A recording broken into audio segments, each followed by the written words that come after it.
খাম্বার রাজ্যের রাজা সেরা বুদ্ধিমান পুরস্কারের জন্য গোপালের নাম বিবেচনা করেছেন। গোপালই যে সব থেকে জনপ্রিয় আর বিখ্যাত সেটা আর একবার প্রমাণিত হল। না না না না না না, গোপালকে নিয়ে মহারাজের এই বাড়াবাড়িটা আর সহ্য করা যাচ্ছে না। বেশ বুঝতে পারছি কৃষ্ণনগরে আসল জ্ঞানী আর বুদ্ধিমানের কোনো কদর নেই। আবার উড়িয়ে নিয়ে যাচ্ছে রে।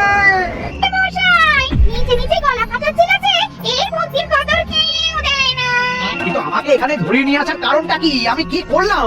আমার একটা সমস্যার সমাধান করে দিতে হবে তোমার বুদ্ধি দিয়ে। কৃষ্ণনগরের আসল বুদ্ধিমান লোক তো গোপাল। আমি আর কি এবার লোকের সন্ধান দিলে ভূত এবার আমাকে ছেড়েও দিতে পারে।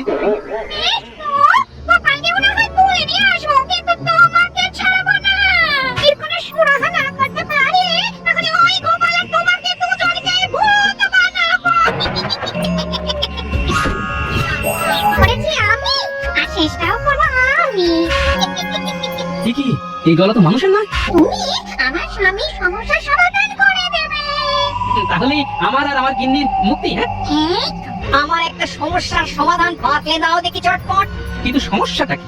আমরা 3 ভাই, তবে আমাদের বাবা মামতো ভূত। তার বিষয় আশয় সেই ছেলেকেই বুঝিয়ে দেবে যে সব থেকে বেশি বুদ্ধিমান। আমাদের 3 ভাইকে যে কোনো উপায় একটা বড় ঘর ভরে দিতে হবে।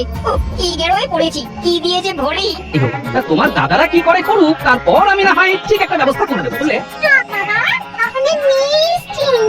এই ব্যবস্থা করার জন্য আমাকে আর আমার গিন্নিকে যে বাড়ি ফেরাতে হবে। বেশ, সে না হয় যাও, তবে এটাও শুনে রাখো, তুমি না ফিরে এলে মন্ত্রীকে তো ছাড়বই না, উল্টে দলবল নিয়ে তোমার উপরে চড়াও হবো।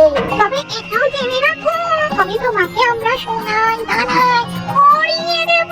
যাক, তুমি ঠিক সময় ফিরে এসেছো। বলে চলে মামদো বাবা বেসামাল হলো বলে। দেখি দেখা তোর কেরামতি, ঘরটা ভরে ফেল এবার তাহলে। আমার এক চুটকিতেই তো ঘর ভরে যাবে। কি হলো? চুটকির কায়দা তো একেবারে চটকে গেল। তুই এবারে তোর কেরামতি দেখা। আমার কিন্তু চোখের এক ইশারায় কাজ হয়ে যাবে। চেষ্টা করে দেখবি নাকি? না না না না না, আমাকেও মনে হচ্ছে বড়র মতো হাল ছেড়ে দিতে হবে।